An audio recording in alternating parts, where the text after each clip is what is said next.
Hola, ¿qué tal, gente? ¿Cómo están? Vamos a arrancar hoy con la clase número 6 de Historia y Geografía 2. Vamos a trabajar hoy un periodo que es bastante convulsionado, pasan muchas cosas. No es un periodo muy largo, pero es un periodo sí que tiene muchas complicaciones y muchas aristas para ver. Es el periodo que va entre el año 55 y el año 76, ¿sí? O sea, entre la caída de Perón y lo que va a ser el comienzo de la última dictadura militar en la Argentina. Así que yo a ese periodo le puse como título Inestabilidad política y revolución social. Ya vamos a ver por qué. O sea, inestabilidad política, obviamente, porque tiene una serie de caídas y entradas de gobiernos bastante tumultuosas. Y por otro lado, vamos a ver que hay un intento de hacer una transformación revolucionaria que va a terminar abortado con la dictadura militar. Pero digamos que vamos a trabajar en cuáles fueron los gobiernos que existieron, qué tendencias hubo, qué pasó con la sociedad y en qué terminó finalmente el proceso de proscripción peronista primero y después de la vuelta del peronismo. Así que bueno, vamos a trabajar.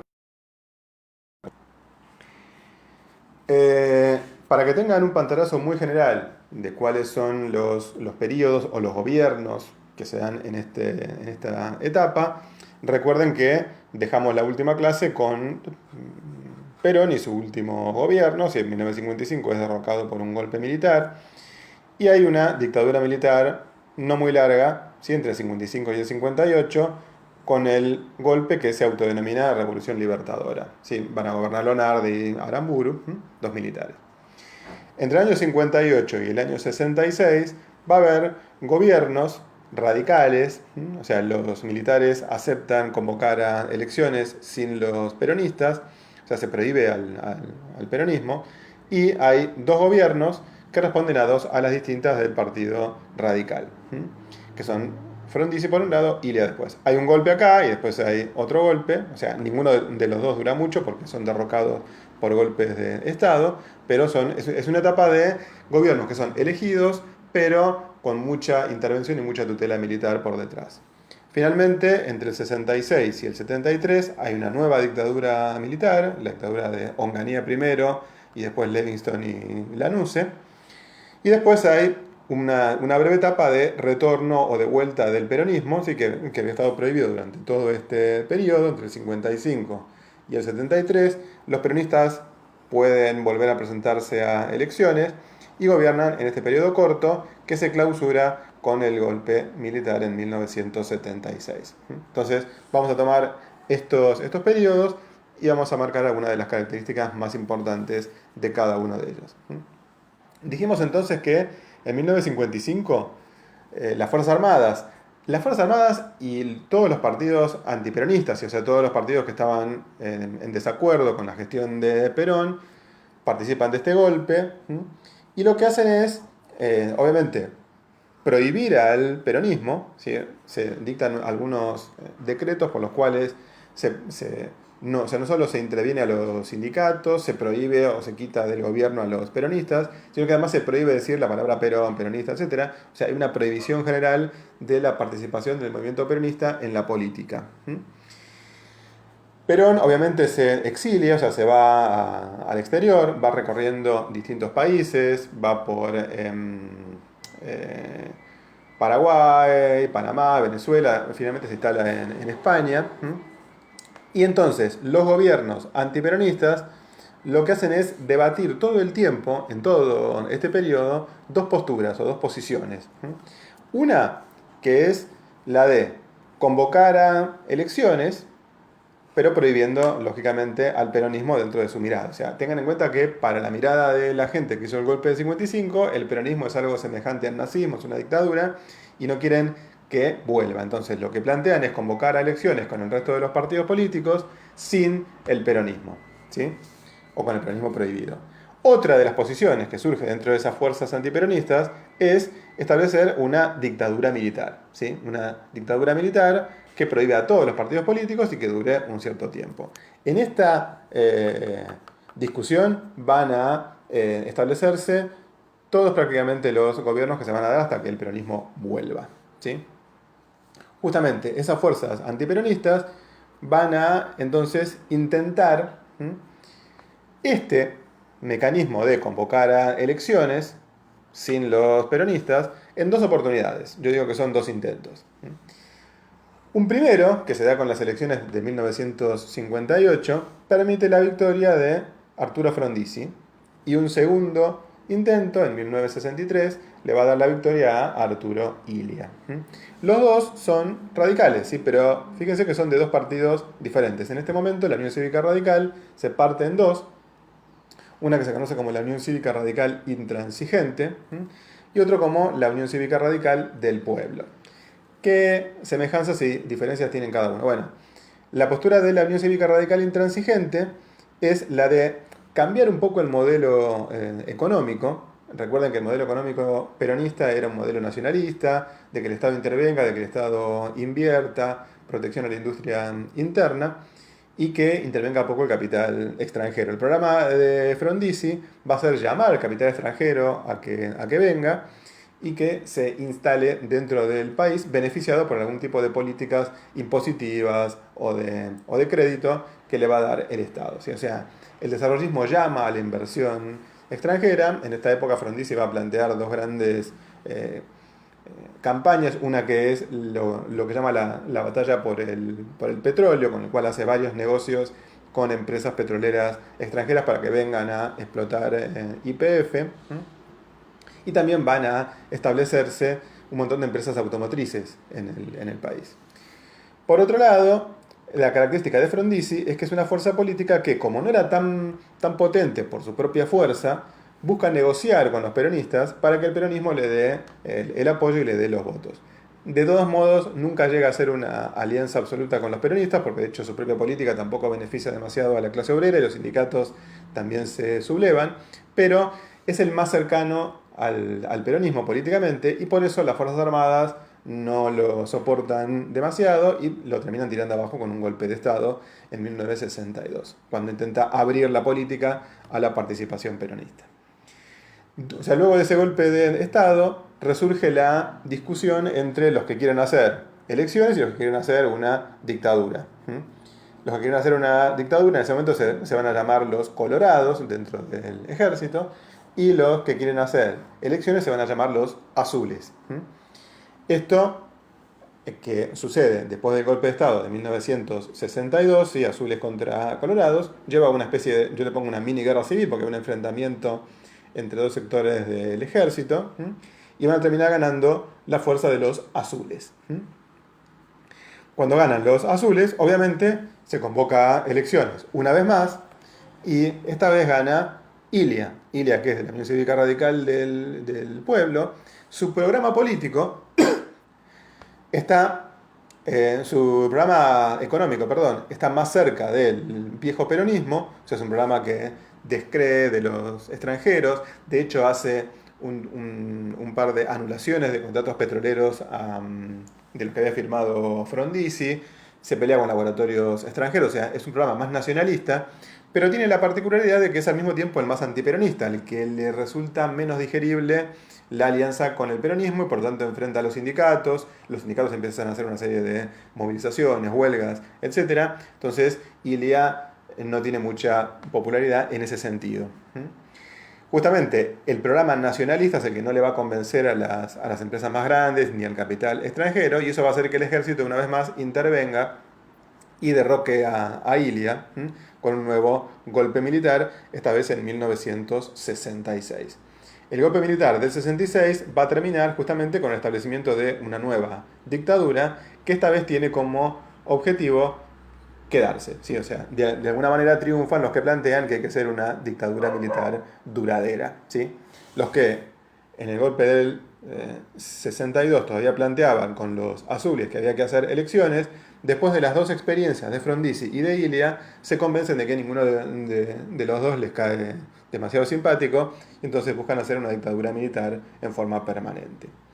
Ahora, mientras todo esto pasa en el mundo antiperonista, el peronismo, pese a que está prohibido, va a empezar a participar cada vez más activamente en los sindicatos, en lo que se empieza a llamar la resistencia peronista. La resistencia peronista es todo un proceso por el cual los obreros fundamentalmente de los sindicatos empiezan a organizarse desde abajo, porque la dirigencia peronista está prohibida o está exiliada, y entonces empiezan a hacer toda una serie de movilizaciones, sabotajes, ¿sí? O huelgas para impedir que las fuerzas antiperonistas sigan gobernando y buscando la vuelta de Perón desde el exilio. ¿Sí? O sea, el lema va a ser Perón vuelve. El movimiento obrero en general va a fragmentarse en dos sectores que van a ser muy importantes de aquí en más. Uno, que va a ser fundamentalmente el núcleo del peronismo, es lo que se va a empezar a conocer como la burocracia sindical, que va a estar dirigida en esa época por un metalúrgico que es Augusto Bandor. Y la otra parte es lo que se va a empezar a denominar el clasismo, que en algunos casos puede tener algún toque peronista, pero por lo general son fuerzas más socialistas y más revolucionarias, que lo que plantean es que la clase obrera tiene que tener una política propia y no una política de unión con los empresarios nacionalistas, como es el caso del peronismo. Entonces, empieza a aparecer un sector, que es el que conocemos hoy, cuando hablamos en general de los sindicalistas, de los gordos, democracia sindical, que es justamente un sector que empieza a tomar alguna serie de privilegios económicos o empieza a gobernar siempre con una idea que es que el peronismo vuelva y con la idea de conciliar las clases entre los empresarios nacionales y los obreros. En cambio, el clasismo, uno de los más significativos va a ser Agustín Tosco, que es un dirigente cordobés, que lo que va a plantear justamente es que la clase obrera tiene que darse una política propia y por eso va a empezar a hablarse de una política más revolucionaria. Ahora vamos a ver en qué consiste esto. Por supuesto, hay sectores más y menos combativos, ¿sí? O sea, tanto de un lado como del otro. Piensen que si bien esta burocracia sindical es la más conservadora, los clasistas la van a acusar de ser más corrupta, de no tener en cuenta los intereses de los trabajadores, pero sin embargo, en alguno de los casos va a ser combativa por el simple hecho de que es peronista y el peronismo está prohibido, entonces salen a pelear al menos para que el peronismo vuelva a la política, ¿sí?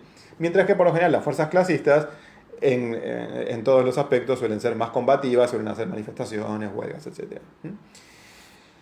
¿Qué va a pasar entonces en este periodo una vez que se establece el golpe del 66? ¿Sí? Este establecimiento de la dictadura militar con Juan Carlos Onganía. Bueno, Onganía, como un militar de la época, empieza a plantearse el concepto de la doctrina de la seguridad nacional. ¿Esto qué significa? Que si hasta ese momento las Fuerzas Armadas consideraban que el enemigo de la patria estaba en otros países y por lo tanto el ejército debía prepararse para defender al país de ataques de extranjeros, ahora lo que empieza a plantear es que el enemigo de la patria no es un enemigo externo, sino que está dentro del país. ¿Y quién sería el enemigo interno?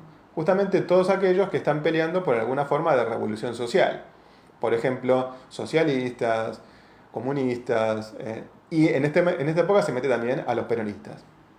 ¿Por qué? El argumento es, piensen que estamos en plena Guerra Fría, pelea entre Estados Unidos y la Unión Soviética, o la Unión Soviética defiende la idea del socialismo, del comunismo, Estados Unidos la idea del capitalismo.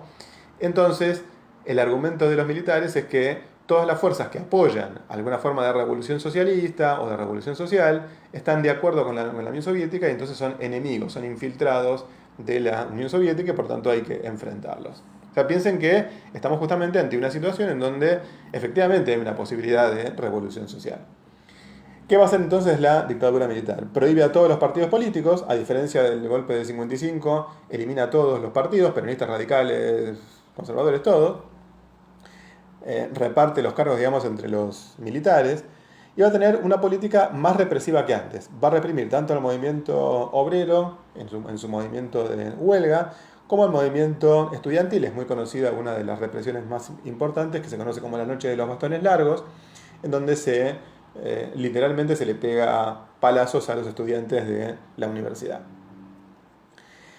En cuanto al programa económico, el gobierno de Onganía sigue siendo un gobierno desarrollista, se plantea que vengan inversiones extranjeras, pero protegidas porque la idea sigue siendo industrializar internamente, pero con la ayuda del capital extranjero. O sea, en eso no modifica demasiado la idea original del proyecto de Frondizi.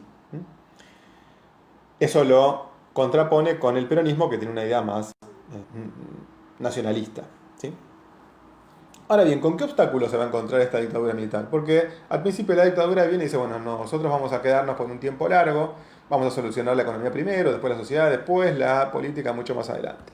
Pero, pese a que intente imponer este nuevo orden, este nuevo orden que es capitalista, que es mantener el sistema social tal como está, se enfrenta con una conflictividad social cada vez más grande. ¿Sí? O sea, la sociedad no está quieta y hay una serie de movimientos que hacen que finalmente la dictadura militar termine cayendo. ¿Cuáles son esos factores de conflictividad social? Por un lado, el surgimiento de lo que yo llamo en el cuadernillo la nueva izquierda. ¿Qué plantea esta nueva izquierda? Justamente un programa revolucionario, que es contra lo que venían a pelear los militares con la doctrina de la seguridad nacional. ¿En qué consistiría ese programa revolucionario? En que la Argentina había sido hasta este momento un país capitalista y lo que había que hacer es una revolución en la cual la clase obrera, dirigiendo a los sectores populares, tomara el poder y empezara a construir una sociedad socialista.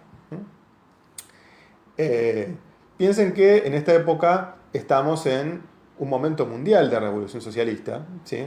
Es la época en donde se da la guerra de Vietnam, donde se había dado un tiempo antes la revolución cubana, la revolución cultural china, el Mayo francés, que es una rebelión obrera que se da en París. O sea, hay un momento en general en el mundo en donde está planteado este esquema de poder hacer una revolución socialista, eliminar el capitalismo, el sistema de propiedad privada de los medios de producción y construir una economía planificada en manos de un Estado manejado por los trabajadores. ¿Sí?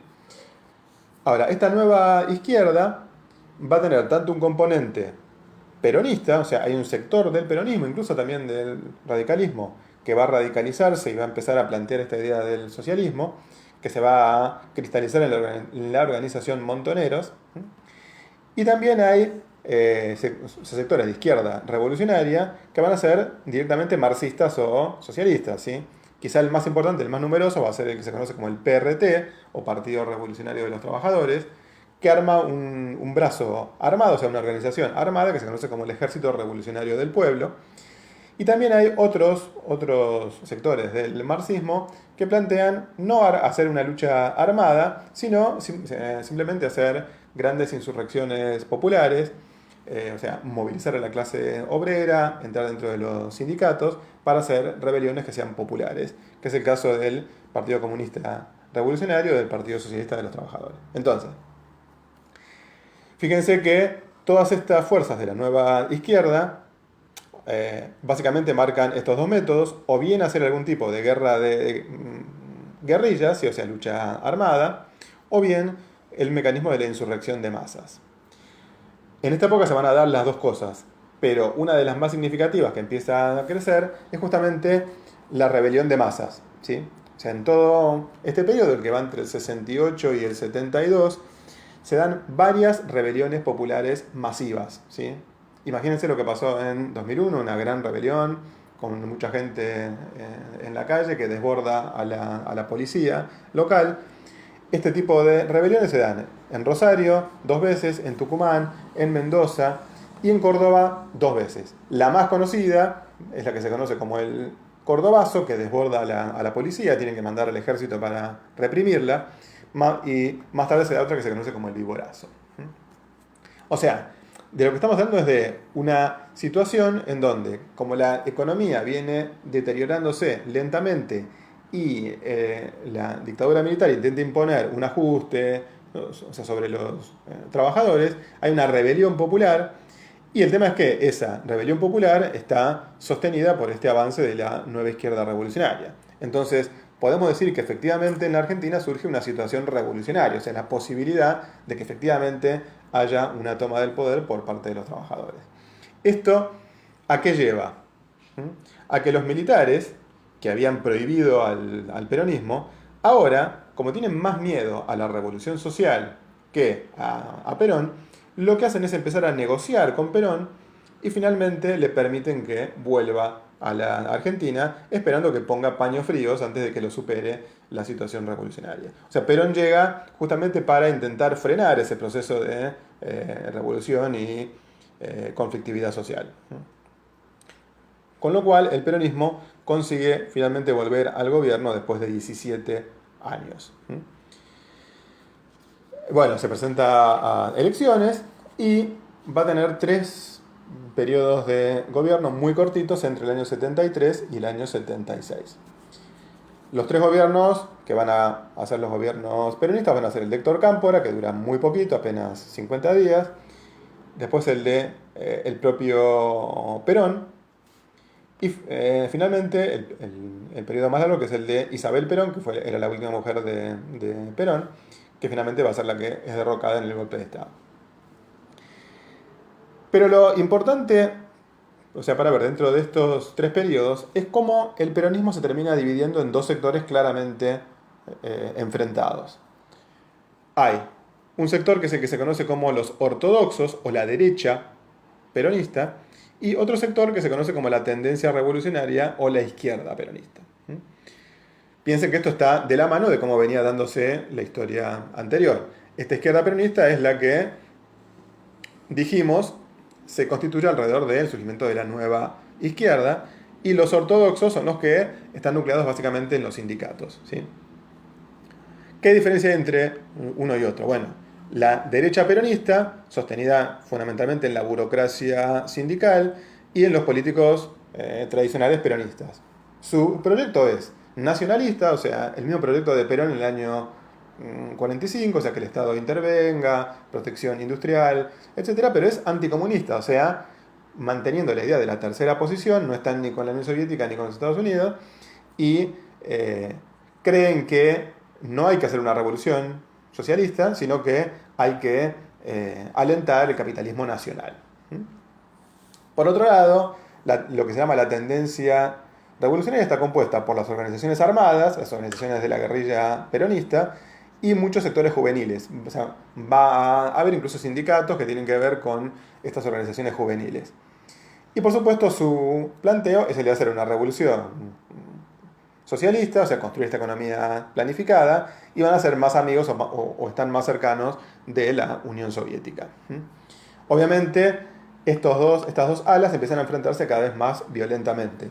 Por un lado, la zona, digamos, ortodoxa empieza a perseguir a los revolucionarios, y los revolucionarios también empiezan a, en algunos casos, matar a gente de los sindicatos, etc. Entonces, es un enfrentamiento muy violento entre ambos sectores.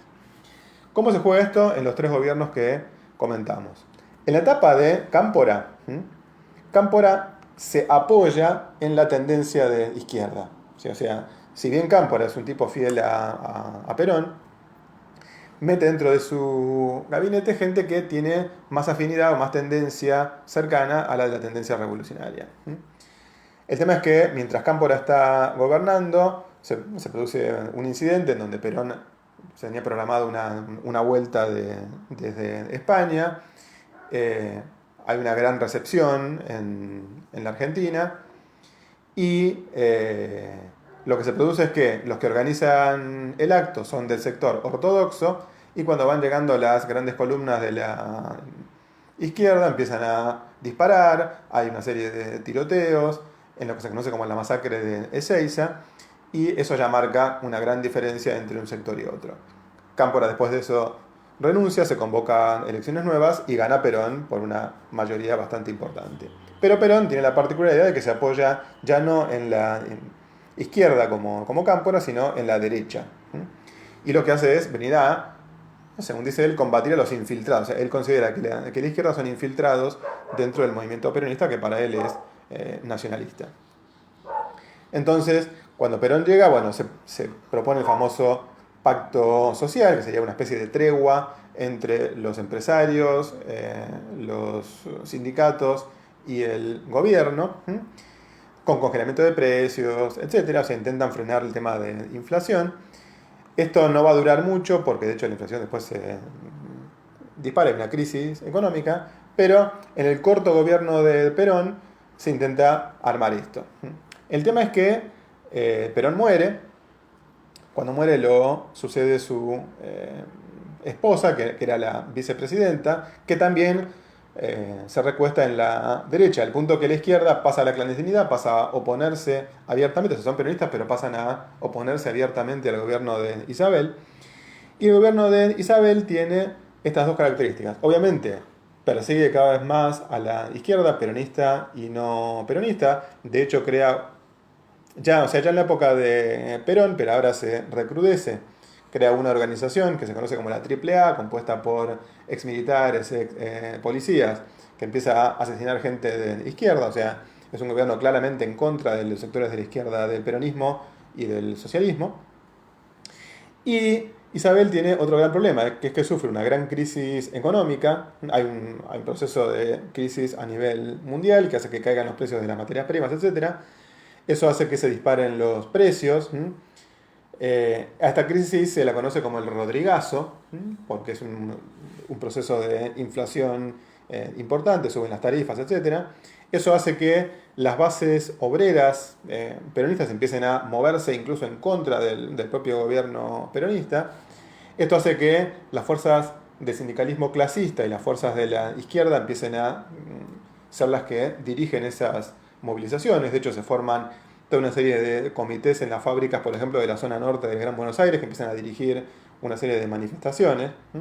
Entonces, este nuevo aumento de la conflictividad social, o sea, la imposibilidad que tuvo el peronismo de solucionar la situación revolucionaria, hace que los militares se empiecen a asustar cada vez más y entonces deciden no solo eliminar a los sectores de la izquierda, sino también derrocar al gobierno peronista, que es visto como un gobierno débil o como un gobierno que le iba a abrir la puerta a la revolución, y entonces dan un nuevo golpe de Estado en 1976. ¿Sí? El objetivo, obviamente, de ese golpe es cerrar esta situación revolucionaria a través de la represión estatal, que ya vamos a ver qué características tuvo en la próxima clase. ¿Sí?